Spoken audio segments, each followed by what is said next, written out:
कोई शेर बन रहा है, कोई कोबरा बन रहा है, और कोई सियार तो है ही रंगा हुआ। शाम तक दीदी का आंचल पकड़े हुए था, नहीं दीदी हम आपका साथ नहीं छोड़ेंगे।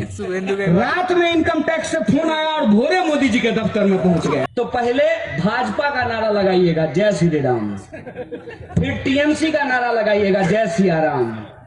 दोनों नारा लगा करके चेक कर लीजिएगा कि पेट्रोल का दाम 100 से घट करके 50 पे आता है कि नहीं आता है। पूरे देश में तो आप ही की सरकार है ना, कहाँ है विकास की गंगा?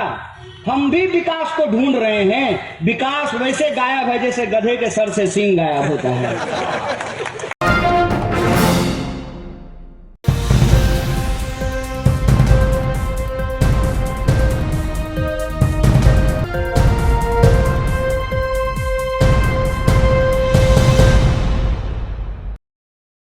जिनका फोटो पहले दीदी के अगल बगल में लगा होता था, आजकल उनका फोटो मोदी के अगल बगल में लगा होता है।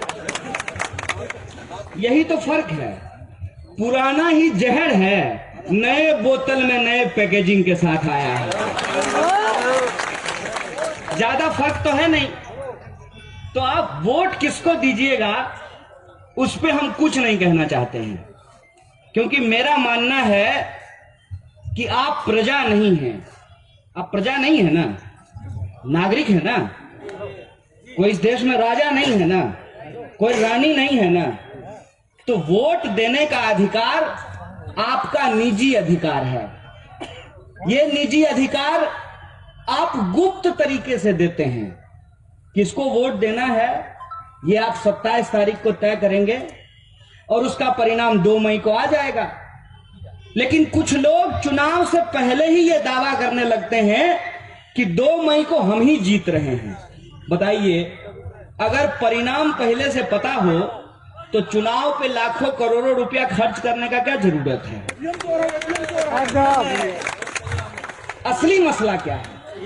असली मसला ये है कि ये लोग हम लोगों को, आपको और हमको नागरिक समझना बंद कर दिए हैं।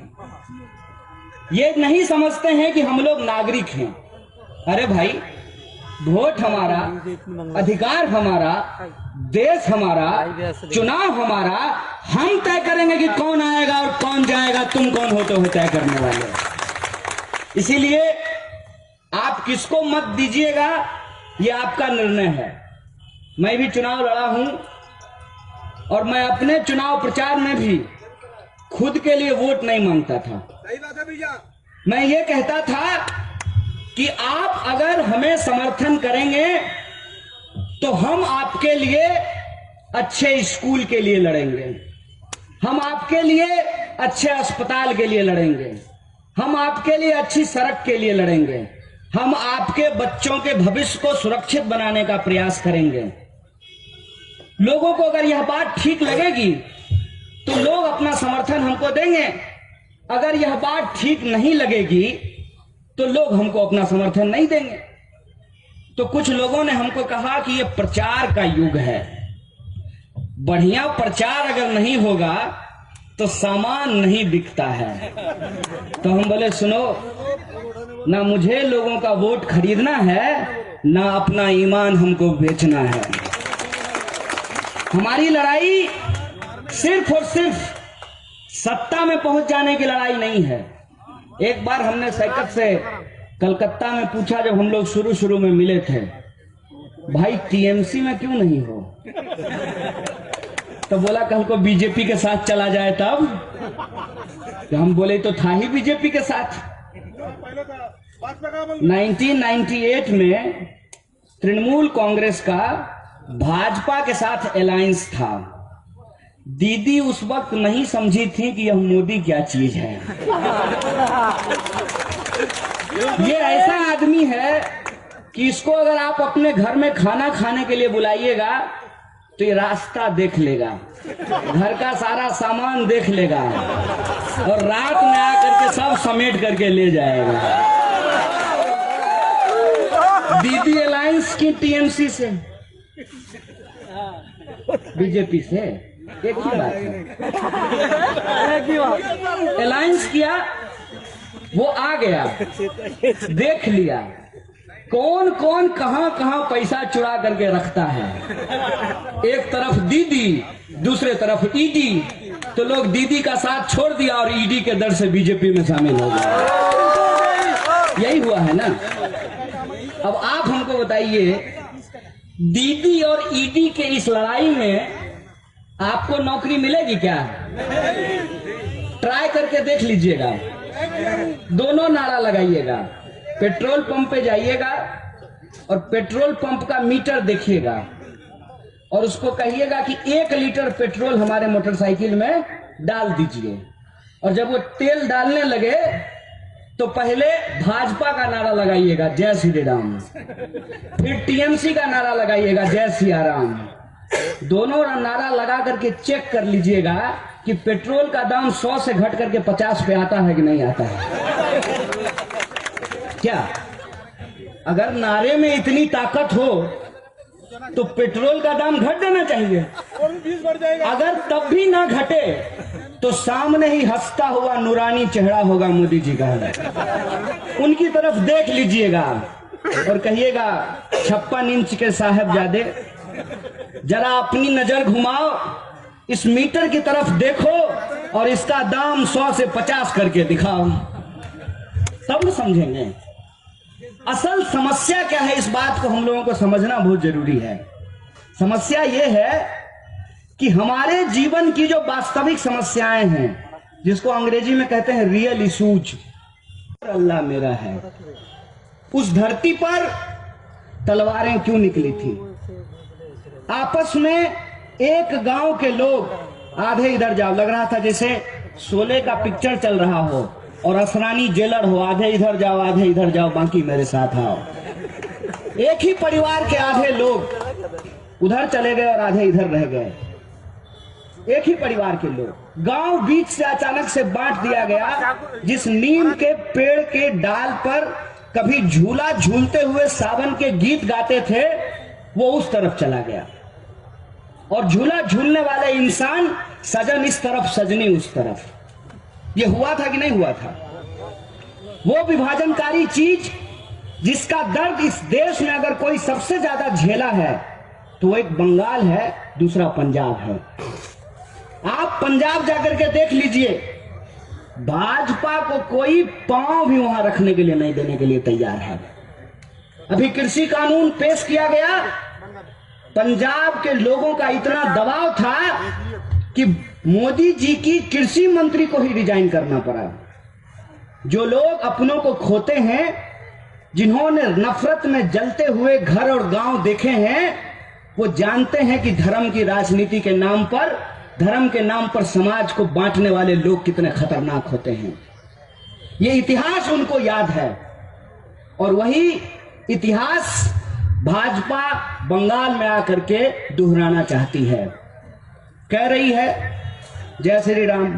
अरे बोलिए ना भाई, कोई जय श्री राम बोले, कोई जय सिया राम बोले, लेकिन ये धरती खुदी राम की थी, है और रहेगी। इस बात को आप याद रख लीजिएगा। इस बात को आप याद रख लीजिएगा कि इस देश की आजादी को बचाने के लिए राम प्रसाद बिस्मिल और अशफाकुल्लाह खान ने एक साथ जान गंवाई थी, एक साथ शहादत दी थी। उस विरासत को यह जो तोड़ने की कोशिश की जा रही है, उस कोशिश को हम लोगों को समझना पड़ेगा। और यह जो तमाम चीजें आपके इर्द गिर्द हो रहा है, उसके प्रति आपको प्रजा की तरह नहीं, एक नागरिक की तरह सोचना पड़ेगा। मन में आपके एक बार यह विचार आना चाहिए कि किसका पैसा है जो पानी की तरह चुनाव में बहाया जा रहा है। यह किसका पैसा है? आपको यह बात सोचना चाहिए कि जब तूफान आता है, अम्फन तूफान आया था ना, तब तो हेलीकॉप्टर लेकर के नहीं घूम रहे थे कैलाश विजयवर्गीय, घूम रहे थे क्या? जब लॉकडाउन में लोग हजारों किलोमीटर पैदल चल रहे थे, तब तो कोई नहीं खाना बांट रहा था। इस देश के भीतर जब आम लोग अपनी समस्याओं में जूझ रहे होते हैं, तब तो कोई नहीं आता है पूछने के लिए। हम ये नहीं कह रहे हैं कि आप किसके पक्ष में खड़ा होना चाहते हैं, लेकिन एक बात आप हमको सोच करके बताइए कि कोई सरकार हो सकती है कि आपकी अपेक्षाओं पे खरी ना हुई हो सकता है कि किसी सरकार के प्रति आपके मन में शिकायत हो, लेकिन आप अपनी कमाई से शांति से अपने घर में जो खाना खाते हैं, कोई सरकार ऐसी चुन करके आए जो खाना भी ना दे, काम भी ना दे और आपका सुख चैन छीन ले, ऐसी सरकार को आप इस राज्य में लाना चाहते हैं कि नहीं लाना चाहते हैं, इसका विचार आपको करना पड़ेगा। और जिनको लगता है कि वाम फ्रंट का सरकार देख लिए, दीदी का सरकार देख लिए, एक बार भाजपा को भी देख लेते हैं, नया पार्टी है, फेयर एंड लवली है। पिछला वाला फेयर एंड लवली से मुंह गोड़ा नहीं हुआ था तो अभी फेयर एंड लवली प्लस खरीद लेते हैं। कैसी बात है ये। मैं बिहार से आता हूं, 2005 से भाजपा सरकार में है। क्या बदल गया है बिहार का, हमको जरा बताइए। कितना एम्स खुल गया है, कितना IIT खुल गया है, कितना जो है बहाली जो होती है नौजवानों की, SSC की बहाली कितनी रेगुलर हो गई है, कितने नए उद्योग खुले हैं, कितनी नई सड़कें बन गई है, कुछ नहीं। ये कहते हैं कि हमको मौका दीजिए, हम विकास का गंगा बहाएंगे। हाँ, आप बहा रहे हैं ना मध्य प्रदेश में विकास का गंगा, सोनार बांग्ला। पूरे देश में तो आप ही की सरकार है ना, कहां है विकास की गंगा। हम भी विकास को ढूंढ रहे हैं। विकास वैसे गायब है जैसे गधे के सर से सींग गायब होता है। मुझे बता दीजिए, ऐसा कौन सा चीज बीजेपी के आ जाने के बाद होगा जो पहले नहीं हो रहा था। ऐसी कौन सी बात हो जाएगी। ये बात आखिर बोला क्यों जा रहा है, इसके पीछे साजिश क्या है, इस साजिश को आप समझिए। वो आकर के ये बात नहीं करते हैं, ये नहीं बोलते हैं कि हम बंगाल में विकास कैसे करेंगे, वो हम धर्म कैसे मानेंगे, हम पूजा कैसे करेंगे, हम उपासना कैसे करेंगे, इस पे आकर के ज्ञान देते हैं। सुनो, भगवान हमारे, भक्त हम उनके, तुम कौन हो बीच में भाई। हमको कौन भगवान का कैसे पूजा करना है, हमको सजदे में कैसे सर झुकाना है, ये तुम तय करोगे। सरकार का काम लोग धर्म को कैसे पालन करेंगे ये बताना थोड़ी होता है। सरकार का काम होता है कि हमने आपको वोट दिया है, आप हमको सुरक्षा दीजिए, आप हमको नौकरी दीजिए, आप हमको सड़क दीजिए, आप हमको बिजली दीजिए, आप हमको पानी दीजिए। सरकार का काम ये होता है ना। आजकल नया भाषण देना शुरू किए हैं, बोल रहे हैं कि जीत करके आएंगे तो नवन्ना से वापस जो है सेक्रेटेरिएट को राइटर बिल्डिंग में लेकर के जाएंगे, आप चांद पे लेके चले जाइए, मंगल ग्रह पे लेके चले जाइए। उससे क्या होगा, सेक्रेटेरिएट को आप नवन्ना ले जाएं कि राइटर ले जाएं, अगर उस सेक्रेटेरिएट में बंगाल के नौजवानों के लिए रोजगार की भर्तियां नहीं निकलती हैं तो वो सेक्रेटेरिएट हमारे लिए कोई काम का नहीं है। हमको यह समझना पड़ेगा कि असली सवालों को गुमराह क्यों किया जाता है, क्यों भटकाया जाता है, और भटकाने के लिए बढ़िया बढ़िया कैमरा और बढ़िया बढ़िया गेटअप का इस्तेमाल किया जाता है। अभी मैं पटना से आ रहा हूं, एक पत्रकार ने हमको पूछा कि मोदी जी दाढ़ी बढ़ाए हैं, इसका क्या राज है। हम बोले सुनो, मोदी जी दाढ़ी बढ़ा लें कि चूल कटवा लें कि उसको जो है ललका रंग से रंगवा लें कि हरियरका रंग से रंगवा लें, उससे हमको क्या लेना देना है। उनका दाढ़ी है, उनका बाल है, मन है तो बढ़ा लें, मन है तो कटा लें, इससे हमको क्या लेना देना है। तो आप उनकी दाढ़ी का बंगाल चुनाव पे कोई इम्पैक्ट देखते हैं कि नहीं देखते हैं। हम बोले भारी बुड़वक आदमी है जी, मैंने बंगाल के लोगों को इतना समझ नहीं है क्या कि वो किसी का दाढ़ी देख करके वोट दे देगा। हम ऐसे ही उस पत्रकार को डांट रहे थे और हमको पता नहीं था कि इस गेटअप का सचमुच में कोई मतलब है। जब हम आए कलकत्ता एयरपोर्ट से बाहर निकले तो हर तरफ जो है मोदी जी अभिनय करते हुए नजर आए जैसे वो रविंद्रनाथ टैगोर हैं। हर पोस्टर पे जो है कहीं हाथ जोड़ के खड़ा हैं, कहीं आसमान में उंगली दिखा रहे हैं। तो हमको लगा कि मोदी जी प्रधानमंत्री पद से इस्तीफा दे करके बंगाल चुनाव में मुख्यमंत्री पद का उम्मीदवार हो गए हैं क्या। हर जगह उनका फोटो दिख रहा था। तो हम पूछे उनको, तो जो है एक हमारे दोस्त हैं, उन्होंने कहा, महाराज शुभ शुभ बोलिए, शेरू दिल्ली में बैठा हुआ है तो उसको पालने के चक्कर में 100 रुपये लीटर पेट्रोल खरीद रहे हैं, उसको यहाँ बंगाल भेज दीजिएगा तो 150 रुपये लीटर पेट्रोल खरीदना पड़ेगा। और ऊपर से वो कोबरा अलग से आ गए हैं।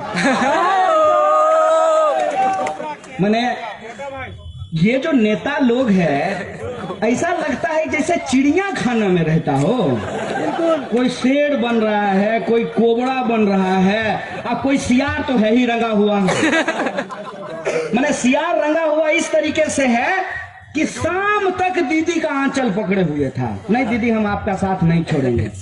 रात में इनकम टैक्स से फोन आया और भोरे मोदी जी के दफ्तर में पहुंच गए। सभी अहम खबरों के लिए न्यूज़ MX को सब्सक्राइब करें, साथ ही बेल आइकॉन को जरूर दबाएं। लाइक, शेयर, कमेंट करना ना भूलें।